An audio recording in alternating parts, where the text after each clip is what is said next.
স্বাগত জানাচ্ছি। আমরা এই মুহূর্তে আছি পটুয়াখালী কেন্দ্রীয় শহীদ মিনার ময়দানে। আপনারা জানেন যে আজ এশাবাদ এখানে কিন্তু তাফসীর করবেন ডক্টর মিজানুর রহমান আজহারী। তিনি একজন আন্তর্জাতিক খ্যাতিসম্পন্ন ইসলামী বক্তা, যার কারণে তাকে দেখতে তরুণ সমাজের মধ্যে কিন্তু অনেক বেশি উৎসাহ উদ্দীপনা লক্ষ্য করা গেছে। আমরা কালকের সারা দিন কিন্তু এখানে ছিলাম এবং কালকে রাতে কিন্তু এখানে আমরা দেখানোর চেষ্টা করেছি যে এই মাহফিল শুনতে কিন্তু দেশের বিভিন্ন প্রান্ত থেকে এখানে কিন্তু তরুণ বৃদ্ধ থেকে শুরু করে বিভিন্ন বয়সী মানুষ উপস্থিত হয়েছেন।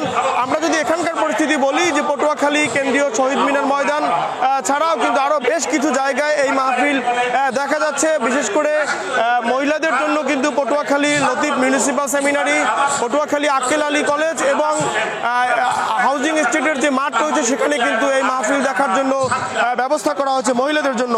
এছাড়া পটুয়াখালী ডিসি স্কোয়ার, জেলা প্রশাসকের বাসভবনের পেছনে শিশু পার্ক এবং সোনালী ব্যাংকের পেছনের যে খালি মাঠ রয়েছে সেখানেও কিন্তু প্রজেক্টর স্থাপন করা হয়েছে। সব মিলিয়ে অর্ধশতাধিক প্রজেক্টরের পাশাপাশি এখানে প্রায় 450 মাইক স্থাপন করা হয়েছে। এখনকার পরিস্থিতি যদি বলি, এখানে অজু এবং নামাজের ব্যবস্থা রয়েছে।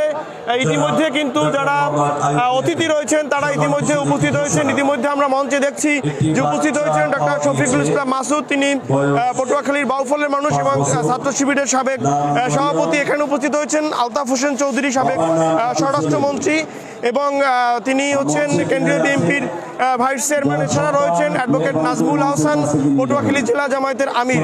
এছাড়াও এখানে আমরা যেটা শুনেছি যে ইতিমধ্যে মিজানুর রহমান আজহারী তিনি পটুয়াখালীতে এসে পৌঁছেছেন এবং তিনি কিন্তু নিশ্চিদ্র নিরাপত্তার মধ্যে দিয়ে কিন্তু এই মাহফিলে প্রবেশ করবেন।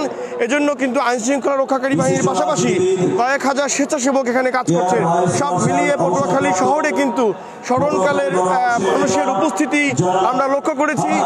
সবাই প্রত্যাশা করছেন নির্বিঘ্নে এবং শান্তিপূর্ণ পরিবেশের মধ্য দিয়ে এই আজকের এই মাহফিল শেষ হবে। আমরা আপনাদেরকে সবসময় সার্বিক এই মাহফিলের পরিস্থিতি জানানোর চেষ্টা করছি। এর পরবর্তীতে সংবাদে আমরা আবারও কোনো আপডেট থাকলে সেটি জানিয়ে দেওয়ার চেষ্টা করব। পটুয়াখালী জেলার সর্বশেষ খবর সবার আগে জানতে যুক্ত থাকুন খবর পটুয়াখালীর ফেসবুক, ইউটিউব এবং ওয়েবসাইটে। ধন্যবাদ সবাইকে। আসসালামু আলাইকুম। ভর্তি চলছে, ভর্তি চলছে, ভর্তি চলছে। ক্যাডেট ভর্তি coaching, future cadet academy Patuakhali শাখায় 50% কমিশনে পঞ্চম ও ষষ্ঠ শ্রেণী আবাসিক এবং অনাবাসিক কোর্সে অগ্রিম ভর্তি চলছে।